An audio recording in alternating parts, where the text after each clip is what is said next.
Viewers, എല്ലാവർക്കും ദിജോസ് വേൾഡിന്റെ പുതിയൊരു വീഡിയോയിലേക്ക് സ്വാഗതം. കേട്ടോ, 2025 പ്രഗ്നന്റ് ആകാൻ ആഗ്രഹിക്കുന്ന എല്ലാവർക്കും ഏറ്റവും നല്ല രീതിക്ക് നിങ്ങൾക്ക് ഫോളോ ചെയ്യാൻ പറ്റുന്ന, നിങ്ങൾക്ക് പ്രത്യക്ഷത്തിൽ തന്നെ ഒരു മാറ്റം കൊണ്ടുവന്ന് തരുന്ന ഒരു ഇമ്പോർട്ടന്റ് ആയിട്ടുള്ള കാര്യത്തെ പറ്റിയിട്ടാണ് ഇന്നത്തെ വീഡിയോയിൽ സംസാരിക്കുന്നത് കേട്ടോ. അപ്പൊ അതെന്താണെന്ന് നമുക്ക് നോക്കാം. വീഡിയോ നിങ്ങൾ ലാസ്റ്റ് വരെയും കേൾക്കാം കേട്ടോ. ഇവിടെ സംസാരിക്കുന്നത് നമുക്ക് എല്ലാവർക്കും ഫോളോ ചെയ്യാൻ പറ്റുന്ന ഒരു സെൽഫ് മോട്ടിവേറ്റിംഗ് ആയിട്ടുള്ള ഒരു കാര്യത്തിനെ പറ്റിയിട്ടാണ്. ഒരുപാട് ആളുകൾ ഇതിനോടകം നമ്മുടെ ചാനൽ ഫോളോ ചെയ്തിട്ട് പ്രഗ്നന്റ് ആയിട്ടുണ്ട്. ഒരുപാട് പേരുടെ സക്സസ് സ്റ്റോറീസ് കമ്മ്യൂണിറ്റി ടാബ് നോക്കിക്കഴിഞ്ഞാൽ നിങ്ങൾക്ക് കാണാനായിട്ട് സാധിക്കും. അതിൽ നിങ്ങളുടേതായിട്ടുള്ള സെയിം ഹെൽത്ത് കണ്ടീഷൻസ് ഉള്ള ആളുകൾ എന്തെല്ലാം ടിപ്സ് ആണോ ഫോളോ ചെയ്തത്, അതിൽ നിങ്ങൾക്ക് അതിനനുസരിച്ചിട്ട് ഇഷ്ടമുള്ള ടിപ്സ് ഫോളോ ചെയ്യാവുന്നതാണ് കേട്ടോ. ഒരിക്കലും ഡോക്ടറുടെ ട്രീറ്റ്മെന്റിന് സബ്സ്റ്റിറ്റ്യൂട്ട് ആയിട്ടുള്ളതല്ല നമ്മുടെ ഹോം റെമഡീസ് എന്ന് പറയുന്നത്. ആ ട്രീറ്റ്മെന്റ്സിനോടൊപ്പം ലൈഫ് സ്റ്റൈലിൽ ഒരു മാറ്റവും കൂടി കൊണ്ടുവന്നു കഴിഞ്ഞ് കഴിഞ്ഞാൽ എളുപ്പത്തിൽ നമുക്ക് കൺസീവ് ആകാനായിട്ട് സാധിക്കും എന്ന് പറഞ്ഞു തരുന്നത് മാത്രമാണ് കേട്ടോ നമ്മുടെ ചാനൽ ചെയ്യുന്നത്. ഇന്ന് സംസാരിക്കുന്നത് ലോ ഓഫ് അട്രാക്ഷനെ പറ്റിയിട്ടാണ് കേട്ടോ. അതുപോലെ തന്നെ ഒരു ഫെർട്ടിലിറ്റി അഫർമേഷൻ എന്ന് പറയുന്ന ഒരു ടേം കൊണ്ടും നമുക്കിത് ഉദ്ദേശിക്കാനായിട്ട് അല്ലെങ്കിൽ നമുക്കിത് പറയാനായിട്ട് സാധിക്കും. സാധാരണയായിട്ട് ഒരു സാധാരണക്കാരിയായിട്ടുള്ള ഒരു സ്ത്രീ ഓവുലേഷൻ കഴിഞ്ഞിട്ടുള്ള സമയത്ത് അവർ ഏറ്റവും കൂടുതൽ ശ്രദ്ധിക്കുന്ന കാര്യങ്ങളാണ് പ്രഗ്നൻസി ലക്ഷണങ്ങൾ. എന്നാൽ പീരിയഡ് ഡേറ്റ് അടുപ്പിച്ചുകൊണ്ട് നമുക്ക് മൈന്യൂട്ട് ആയിട്ടുള്ള ലക്ഷണങ്ങളൊക്കെ വരുമ്പോൾ അത് പീരിയഡ്സിൻ്റെതായി മാറുന്ന സമയത്ത്, നമ്മൾ പീരിയഡ്സിൻ്റെതാണെന്ന് ചിന്തിക്കുന്ന സമയത്ത്, അല്ലെങ്കിൽ ഒരു മുഖക്കുരു ഉണ്ടായിക്കഴിഞ്ഞാൽ, ഒരു വയറുവേദന ഉണ്ടായിക്കഴിഞ്ഞാൽ, ഒരു ബ്രൗൺ ഡിസ്ചാർജ് ഉണ്ടായിക്കഴിഞ്ഞാൽ നമ്മൾ ഏറ്റവും കൂടുതൽ എക്സ്പെക്ട് ചെയ്യുന്നത് നമ്മുടെ പീരിയഡ്സിനെ ആയിരിക്കും. നമ്മൾ ഏറ്റവും കൂടുതൽ എന്താണോ പ്രതീക്ഷിക്കുന്നത് അത് നമ്മളിലേക്ക് തന്നെ എത്തുകയും ചെയ്യും. അപ്പോൾ ഏറ്റവും ആദ്യം നിങ്ങൾ ശ്രദ്ധിക്കേണ്ട കാര്യം, ഒരിക്കലും നിങ്ങൾ പീരീഡിനെ പ്രതീക്ഷിക്കാതിരിക്കുക. കൂടുതലായിട്ടും നമ്മൾ പീരീഡ്സിനെ തന്നെ ഇങ്ങനെ ചിന്തിച്ചുകൊണ്ടിരിക്കുമ്പോഴേക്കും അത് പീരീഡ്സ് ആകാനായിട്ടുള്ള സിറ്റുവേഷൻസ് നമ്മുടെ മൈൻഡിലുണ്ടാകും. എങ്ങനെയാണെന്ന് വെച്ച് കഴിഞ്ഞാൽ, പീരീഡ്സ് ആകുന്ന സമയത്ത് നമ്മൾ മനസ്സിൽ ചിന്തിച്ചു കൂട്ടുന്ന കാര്യങ്ങളുണ്ട്. പീരീഡ്സ് ആകുന്നതിന് മുൻപ് ഒരു മുഖക്കുരു വന്നു കഴിഞ്ഞാൽ നമ്മൾ ചിന്തിക്കും ഇത് പീരീഡ്സിന്റെ തന്നെയാണ്. അങ്ങനെ ചിന്തിക്കുമ്പോൾ നമ്മൾ മൈൻഡിൽ കണക്ട് ചെയ്ത് പോകുന്ന കാര്യങ്ങളുണ്ട്. ഇതെങ്ങനെ വീട്ടിൽ പറയും, ഇതെങ്ങനെ ഹസ്ബൻഡിനോട് പറയും, ഇങ്ങനെ ഓരോ കാര്യങ്ങൾ നമ്മൾ മൈൻഡിൽ ഇങ്ങനെ ചിന്തിച്ചുകൊണ്ടിരിക്കും. എൻ്റെ ഈ മാസവും വേസ്റ്റ് ആയിപ്പോയി. അങ്ങനെ നമ്മൾ കണക്ട് ചെയ്ത് പോകുമ്പോഴേക്കും കണ്ടിന്യൂസ് ആയിട്ട് ഓവുലേഷൻ നടക്കുന്ന സമയത്തും ഇംപ്ലാന്റേഷൻ നടക്കുന്ന സമയത്തും റിപ്പീറ്റഡ് ആയിട്ട് നമുക്ക് ടെൻഷൻ വരുന്നുണ്ടെങ്കിൽ, സ്ട്രെസ് ഉണ്ടാകുന്നുണ്ടെങ്കിൽ, അത് ഏറ്റവും കൂടുതൽ നമുക്കത് ആ ഒരു പ്രഗ്നൻസി ഫെയിൽ ആകാനായിട്ട് കാരണമാകുന്നുണ്ട്. നമ്മൾ ചിന്തിക്കുന്നത് പോലെയല്ല സ്ട്രെസ് നമ്മുടെ ഫെർട്ടിലിറ്റിയെ അഫക്ട് ചെയ്യുന്നത്. നിങ്ങൾ ജസ്റ്റ് ഒന്ന് ടൈപ്പ് ചെയ്താൽ മതി, how stress affect your fertility എന്ന് നിങ്ങൾ ജസ്റ്റ് ഒന്ന് ഗൂഗിളിൽ സെർച്ച് ചെയ്ത് കഴിഞ്ഞാൽ നിങ്ങൾക്ക് അതുമായിട്ട് റിലേറ്റഡ് ആയിട്ടുള്ള ആർട്ടിക്കിൾസ് കാണാനായിട്ട് സാധിക്കും. ഇതൊക്കെ വായിച്ചു കഴിഞ്ഞാൽ നമ്മൾ ചിന്തിക്കും, ദൈവം ഇതൊക്കെ നടക്കുമല്ലേ എന്ന് നമ്മൾ ചിന്തിച്ചു പോകും. അപ്പോൾ അതൊന്ന് മാറ്റിയെടുക്കാൻ വേണ്ടിയിട്ട് നമ്മളൊന്ന് ആക്റ്റീവ് ആകാനായിട്ട് കുറച്ച് കാര്യങ്ങൾ ചെയ്യണം. അതിൽ ഇവിടെ ഞാൻ ഈ പറയുന്ന 4 കാര്യങ്ങൾ നിങ്ങൾ മസ്റ്റായിട്ട് ഫോളോ ചെയ്യണം കേട്ടോ. ഏറ്റവും ആദ്യത്തെ ഒരു കാര്യം എന്ന് പറയുന്നത്, എനിക്ക് 2025 തീരുന്നതിന് മുൻപ് അമ്മയാകാൻ സാധിക്കും. അതായത് എനിക്ക് 2025 തീരുന്നതിന് മുൻപ് അമ്മയാകാൻ സാധിക്കും. നിങ്ങൾ ഏറ്റവും ആദ്യം ചെയ്യേണ്ടത് എന്താണെന്നറിയോ? ഇത് നല്ല ലൗഡ്ലി പറയുക. ഒരു റൂം അടച്ചിട്ട് നിങ്ങളൊന്ന്, ഞാൻ ഈ വർത്താനം പറയുന്നത് പോലെ, എനിക്ക് 2025 തീരുന്നതിന് മുൻപ് അമ്മയാകാൻ സാധിക്കും. സാധിക്കുമോന്നല്ല, സാധിക്കും. നമ്മൾ അവിടെ അടിച്ചാണ് പറയുന്നത്, സാധിക്കും. രണ്ടാമത് നമ്മൾ ചെയ്യേണ്ടത്, നേരത്തെ പറഞ്ഞ വോയിസിനേക്കാളും ഒന്ന് സൗണ്ട് താഴ്ത്തിയിട്ട് ഇത് പറയുക, എനിക്ക് 2025 തീരുന്നതിന് മുൻപ് അമ്മയാകാൻ സാധിക്കും. അത് ഒന്നും കൂടി ഒന്ന് ലോ വോയിസിൽ പറയാം. മൂന്നാമത്തെ സ്റ്റെപ്പ്, നമ്മൾ ചുണ്ടുകൾ അനക്കി, എന്നാൽ നമ്മൾ സൗണ്ട് പുറത്തേക്ക് വരുന്നുണ്ടോ? ഇല്ല. അങ്ങനെയുള്ള രീതിക്ക് പറയുക, എനിക്ക് 2025 തീരുന്നതിന് മുൻപ് അമ്മയാകാൻ സാധിക്കും. നമ്മുടെ ഒരു ലിപ്സ് അനക്കി സൗണ്ട് പുറത്തേക്ക് വരാത്ത രീതിക്ക് പറയാം. നാലാമതായിട്ട് നിങ്ങൾ ചെയ്യേണ്ടത് മൈൻഡിൽ പറയാം, എനിക്ക് 2025 തീരുന്നതിന് മുൻപ് അമ്മയാകാനായിട്ട് സാധിക്കും. ഇത് നമ്മൾ ഇത്രയും കാര്യങ്ങൾ പറയുമ്പോൾ നമ്മൾ ആ ഒരു സിറ്റുവേഷനിൽ നമ്മളും നമ്മുടെ ആ ഒരു ചുറ്റുപാടും മാത്രമേ ഉള്ളൂ എന്നുള്ള രീതിക്ക് നിൽക്കുക. വേറെ ഒന്നിനെയും നമ്മൾ മൈൻഡ് ചെയ്യുന്നില്ല. ഒരു മെഡിറ്റേഷനിൽ ഇരിക്കുന്ന ഒരു രീതി എന്ന് പറയില്ലേ, ആ രീതിക്ക് ഇരുന്നിട്ട് നിങ്ങളിത് പറയാം. നിങ്ങളിത് പറയും തോറും നിങ്ങളുടെ മനസ്സിനെ ഭയങ്കര ഡീപ്പായിട്ട് നമ്മളിത് പറഞ്ഞ് ഉറപ്പിച്ചുകൊണ്ടിരിക്കുകയാണ്. ഇത് നടക്കും, ഇത് നടക്കും, ഇത് നടക്കും, ഞാൻ അമ്മയാകും എന്നുള്ള കാര്യം നമ്മൾ ഇങ്ങനെ പറഞ്ഞുകൊണ്ടേയിരിക്കുക. ആദ്യത്തെ ഒരു സ്റ്റേജിൽ ഒരു മെഡിറ്റേഷൻ എഫക്റ്റിൽ, അതായത് ഞാനും എൻ്റെ ദൈവവും, ആ ഒരു രീതിയിൽ ഇരുന്നിട്ട് നമ്മൾ ഇത് പറയുമ്പോൾ ഉണ്ടല്ലോ, നമുക്ക് ഏറ്റവും ലാസ്റ്റത്തെ ആ ഒരു വേർഡും കൂടി പറഞ്ഞു കഴിയുമ്പോൾ ഒരു ഗൂസ് ബംസ് വരുന്നത് പോലെ തോന്നും, ഒരു രോമാഞ്ചം വരുന്നത് പോലെ തോന്നും. ഞാൻ അമ്മയാണെങ്കിൽ കൂടി തന്നെ ഇത് നിങ്ങളോട് പറഞ്ഞു തരുന്നതിന് മുൻപ് ഞാനത് പ്രാക്ടീസ് ചെയ്യണമല്ലോ. അത് ചെയ്ത് നോക്കിയപ്പോൾ എനിക്ക് ജസ്റ്റ് ഒരു ഗൂസ് പംസ്, ഒരു രോമാഞ്ചം, ഇത് സാധിക്കും എന്നുള്ള രീതിക്ക്. എന്റെ സ്റ്റെറിലൈസേഷൻ കഴിഞ്ഞാണ് കേട്ടോ, പക്ഷെ നമുക്ക് ആ ഒരു ഫീലിംഗ് മനസ്സിൽ വരാനായിട്ട് തുടങ്ങും. ഓക്കെ, ഇത് നടക്കും. അങ്ങനെയുള്ള രീതിക്ക് നിങ്ങൾ മൈൻഡിനെ സെറ്റ് ആക്കി കൊണ്ടുവരിക. ഏറ്റവും ആദ്യം ഒരു ഹാപ്പിയും പീസ്ഫുള്ളും ആയിട്ടുള്ള മൈൻഡാണ് നമുക്ക് വേണ്ടത്. കഴിഞ്ഞ ദിവസം ലൈവ് പോയപ്പോൾ ഒരുപാട് പേര് പറയുന്നുണ്ട്, ചേച്ചി എനിക്ക് പ്രശ്നമൊന്നുമില്ല, ഹസ്ബൻഡിനും പ്രശ്നമില്ല, എല്ലാം നോർമലാണ്, പക്ഷെ പ്രഗ്നന്റ് ആകുന്നില്ല.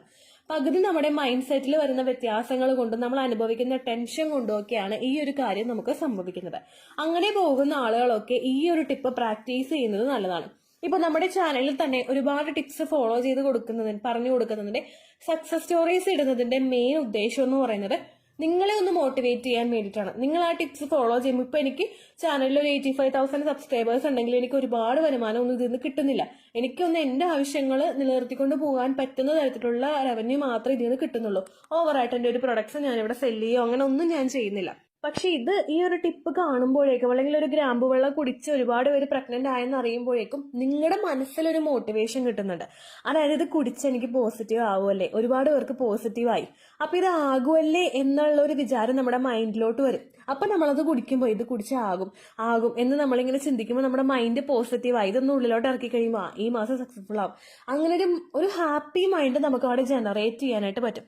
ഹാപ്പി മൈൻഡിൽ മാത്രമേ ഒരു ഹാപ്പി പ്രഗ്നൻസി അല്ലെങ്കിൽ ഒരു ഹെൽത്തി പ്രഗ്നൻസി നമുക്ക് കിട്ടുകയുള്ളൂ. നമ്മൾ ഒരുപാട് ടെൻഷൻ അടിച്ചിട്ട് ഒരു പ്രഗ്നൻസി നമുക്ക് കിട്ടാൻ ശ്രമിച്ചു കഴിഞ്ഞാൽ അത് ഒരുപാട് നീണ്ടുപോകും.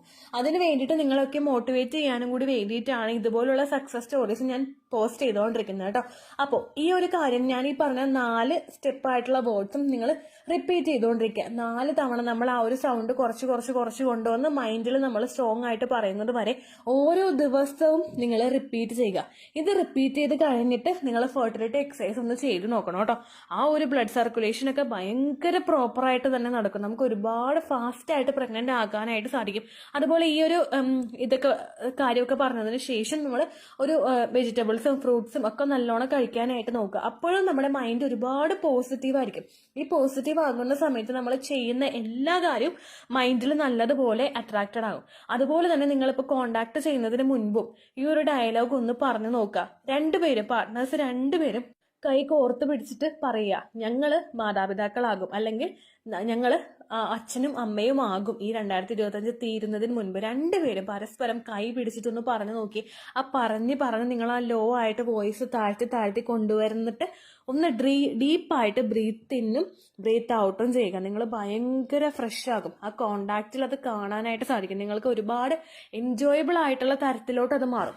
അത് മാറുന്നതിനനുസരിച്ചിട്ട് നിങ്ങൾ പ്രഗ്നന്റ് ആകാനായിട്ടുള്ള ചാൻസ് നമുക്ക് ഉണ്ടാക്കിയെടുക്കാനായിട്ട് സാധിക്കും. ഈ ഒരു ടിപ്പ് ഫോളോ ചെയ്തതിന് ശേഷം ബാക്കിയുള്ള എല്ലാ കാര്യങ്ങളും നിങ്ങൾ ചെയ്ത് നോക്കിക്കേ. 2025 തീരാനായിട്ട് നിങ്ങൾ വെയിറ്റ് ചെയ്യേണ്ട. വെറും 3 മാസത്തിനകത്ത് തന്നെ നിങ്ങൾക്ക് കൺസീവ് ആകാനായിട്ട് സാധിക്കും. കാരണം ഹാപ്പി മൈൻഡ് അല്ലെങ്കിൽ ഹാപ്പി ഹോർമോൺസ് അത്രമാത്രം ഇമ്പോർട്ടൻ്റ് ആണ്. സ്ട്രെസ്ഫുൾ ആയിട്ടുള്ള മൈൻഡും സ്ട്രെസ് ഹോർമോൺസും നിങ്ങളെ താഴോട്ട് വലിക്കുമ്പോഴേക്കും ഇങ്ങനെയുള്ള ഹാപ്പി ഹോർമോൺസും ഹാപ്പി തോട്ട്സും നിങ്ങളെ മുകളിലോട്ട് വലിക്കും. അതിലോട്ട് നിങ്ങൾ മാറാനായിട്ട് നോക്കാട്ടോ. ഇത് ചെയ്ത് കഴിഞ്ഞിട്ട് ഡീപ്പായിട്ട് ബ്രീത്ത് ഇൻ ചെയ്യാനും ബ്രീത്ത് ഔട്ട് ചെയ്യാനും നിങ്ങൾ മറക്കരുത്. ഭയങ്കര ഒരു പോസിറ്റീവ് ആയിട്ടുള്ള ഒരു ഫീലിംഗ് നിങ്ങൾക്ക് കിട്ടും. ജസ്റ്റ് ചെയ്ത് നോക്കിയിട്ട് നിങ്ങൾ പറയുക. ഒരുപാട് പേർക്ക് കൺസീവ് ആകാനായിട്ട് ഈ ടിപ്പ് സഹായിക്കും എന്നാണ് എനിക്ക് തോന്നുന്നത് കേട്ടോ.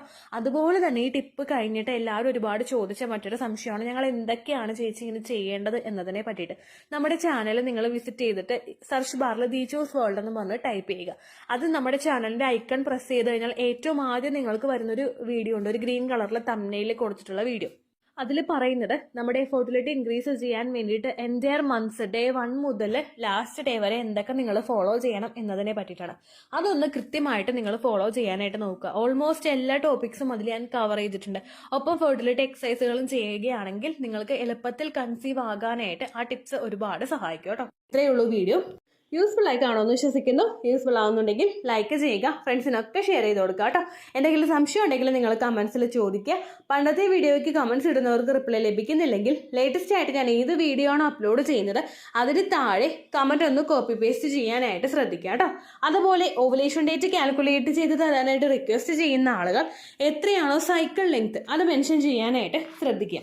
സൈക്കിൾ ലെങ്ത് എന്നതുകൊണ്ട് ഉദ്ദേശിച്ചത് ഓരോ മാസവും എത്ര ദിവസം കൂടുമ്പോഴാണോ ബ്ലീഡിങ് വരുന്നത് അതാണ് സൈക്കിൾ ലെങ്ത്. കഴിഞ്ഞ മാസം ഒരു 8-ാം തീയതിയാണ് ബ്ലീഡിങ് ആയതെങ്കിൽ ഈ മാസം 6-ാം തീയതിയാണ് ബ്ലീഡിങ് ആയതെങ്കിൽ കഴിഞ്ഞ മാസം 8-ാം തീയതി മുതൽ ഈ മാസം 6-ാം തീയതി വരെ എത്ര ദിവസമുണ്ടോ അത് കാലണ്ടറിൽ എണ്ണി തിട്ടപ്പെടുന്നതാണ് നിങ്ങളുടെ സൈക്കിൾ ലെങ്ത്. സൈക്കിൾ ലെങ്ത് നമ്മൾ കൃത്യമായിട്ട് കാൽക്കുലേറ്റ് ചെയ്യുകയാണെങ്കിൽ ഓവുലേഷൻ ഡേറ്റ് എളുപ്പത്തിൽ കണ്ടുപിടിക്കാൻ വേണ്ടിയിട്ട് ഒരുപാട് ആപ്ലിക്കേഷൻസും ഒരുപാട് ഓൺലൈൻ ആയിട്ടുള്ള വെബ്സൈറ്റുകളും ഇന്ന് നമുക്ക് അവൈലബിൾ ആണ്. പ്ലേ സ്റ്റോറിൽ പോയിട്ട് ഓൺലൈൻ ഓവുലേഷൻ ട്രാക്കർ എന്ന് ടൈപ്പ് ചെയ്ത് കഴിഞ്ഞാൽ നിങ്ങൾക്ക് അതുമായിട്ട് ബന്ധപ്പെട്ടിട്ടുള്ള ആപ്ലിക്കേഷൻസ് കിട്ടും. അത് പറ്റുന്നില്ല എങ്കിൽ ഗൂഗിളിൽ പോയിട്ട് ഓൺലൈൻ ഓവുലേഷൻ കാൽക്കുലേറ്റർ എന്ന് ടൈപ്പ് ചെയ്ത് കഴിഞ്ഞാൽ അതുമായിട്ട് ബന്ധപ്പെട്ടിട്ടുള്ള വെബ്സൈറ്റുകൾ നിങ്ങൾക്ക് കിട്ടും. അതിൽ നിങ്ങളുടെ ലാസ്റ്റ് മന്തിലെ മെൻസ്ട്രേഷൻ്റെ ഡേറ്റും ഒപ്പം ഞാൻ ഈ പറഞ്ഞ രീതിക്ക് നിങ്ങൾ കാൽക്കുലേറ്റ് ചെയ്യുന്ന സൈക്കിൾ ലെങ്ത്തും എൻ്റർ ചെയ്ത് കൊടുക്കുകയാണെങ്കിൽ നിങ്ങൾക്ക് കൃത്യമായിട്ട് ഓവുലേഷൻ ഡേറ്റ് കണ്ടുപിടിക്കാനായിട്ട് സാധിക്കും. ഫെർട്ടൈൽ ടൈം പീരീഡും നിങ്ങൾക്ക് കിട്ടും. അതായത് എത്ര ദിവസം മുതൽ കോൺടാക്ട് ചെയ്ത് തുടങ്ങിക്കഴിഞ്ഞാൽ നിങ്ങൾ പ്രഗ്നൻ്റ് ആകും എന്നുള്ളൊരു ഡേറ്റും നിങ്ങൾക്ക് പ്രോപ്പറായിട്ട് കിട്ടും കേട്ടോ. ഇത് കാൽക്കുലേറ്റ് ചെയ്യുന്ന സമയത്ത് സൈക്കിൾ ലെങ്ത് കാൽക്കുലേറ്റ് ചെയ്യുന്ന സമയത്ത് നിങ്ങളുടെ ആ ഒരു കലണ്ടറിൽ നോക്കി തന്നെ നിങ്ങൾ കാൽക്കുലേറ്റ് ചെയ്യുക. പല മാസങ്ങളിലും 30-31 ദിവസമുണ്ട്, അതുകൊണ്ടാണ് അങ്ങനെ പറഞ്ഞത്. ഒപ്പം നിങ്ങൾക്ക് ബ്ലീഡിങ് തുടങ്ങിയ ദിവസത്തിന് വേണം നിങ്ങൾ ഡേ 1 ആയിട്ട് എടുക്കാൻ വേണ്ടിയിട്ട്. സ്പോട്ടിങ് തുടങ്ങിയ ദിവസത്തിനെ, അതായത് ചെറുതായിട്ട് ഡിസ്ചാർജ് പോയി തുടങ്ങിയ ദിവസത്തിനെ നിങ്ങൾ കൺസിഡർ ചെയ്യേണ്ട ആവശ്യം ഇല്ല കേട്ടോ. അപ്പോൾ ഇത്രയേ ഉള്ളൂ വീഡിയോ. അടുത്തൊരു വീഡിയോ ആയിട്ട് നമുക്ക് വീണ്ടും കാണാം. ബൈ.